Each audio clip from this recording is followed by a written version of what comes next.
Assalamualaikum warahmatullahi wabarakatuh. Salam sejahtera bagi kita semua. Apa kabar Ibu dosen yang terhormat, teman-teman seperjuangan dan Bapak Ibu sekalian yang dirahmati Allah. Semoga sehat selalu dan selalu dalam lindungan Allah Subhanahu wa taala. Amin. Amin ya robbal alamin. Perkenalkan, saya Desi Mulyani, kelas A32 dari Fakultas Ilmu Tarbiyah dan Keguruan Universitas Islam Negeri Cyber Syekh Nurjati, Cirebon.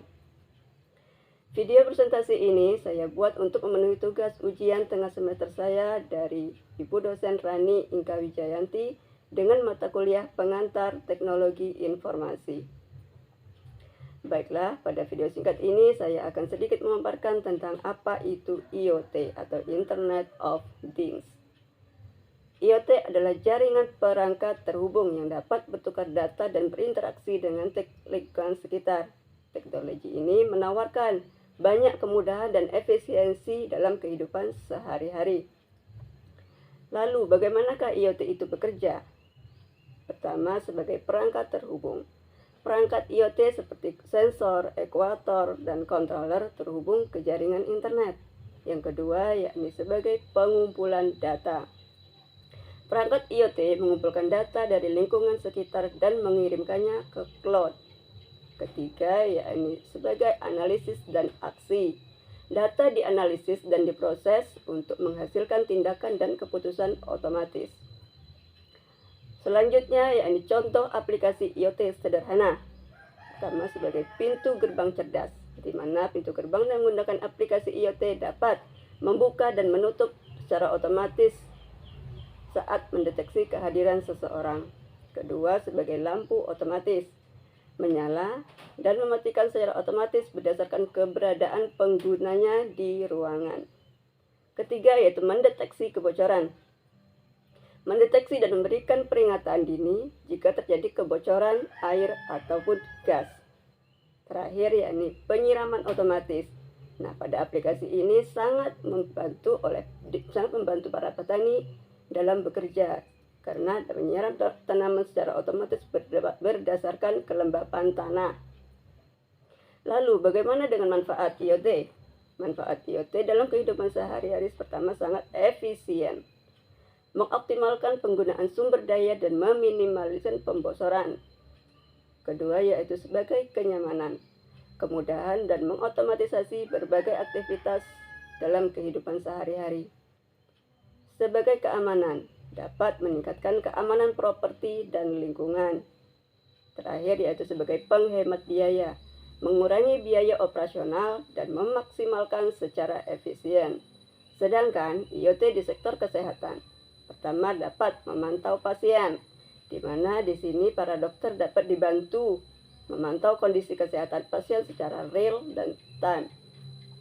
Sedangkan pencegahan, data kesehatan dianalisis untuk mengidentifikasi resiko dan memberikan tindakan pencegahan. Tiga, sebagai perawatan jarak jauh, di mana dokter dapat memberikan perawatan kepada pasien dan berkonsultasi jarak jauh melalui IoT. Selanjutnya, IoT di perumahan pintar.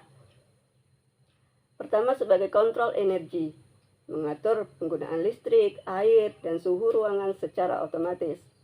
Kedua, sebagai keamanan terpadu, sistem pengawasan, kunci pintu, dan deteksi kebakaran yang terintegrasi. Tiga, yakni layanan pintar, menyediakan layanan seperti pembersihan, belanja, dan perawatan secara terjadwal. Dan adakah tantangan dalam penerapan IoT? Tentu saja ada. Mari kita simak. Pertama, yaitu keamanan data, menjaga keamanan privasi data dan mengumpulkan oleh perangkat IoT. Kedua, yaitu interoperabilitas, memastikan integrasi dan komunikasi antar berbagai perangkat IoT yang berbeda. Tiga, sebagai konsumsi daya, mengoptimalkan konsumsi daya perangkat agar efisien dan tahan lama. Empat, regulasi, mengembangkan regulasi jelas dan mengatur penggunaan IoT. Yang terakhir, yaitu masa depan IoT. Inovasi pertama, sebagai inovasi perangkat. Perangkat yang menggunakan IoT akan semakin canggih, cerdas, dan terintegrasi. kedua sebagai kecerdasan buatan. Integrasi AI atau Artificial Intelligence dapat digunakan untuk analisis data dan pengumpulan dan pengambilan keputusan secara otomatis. 3 yaitu konektivitas.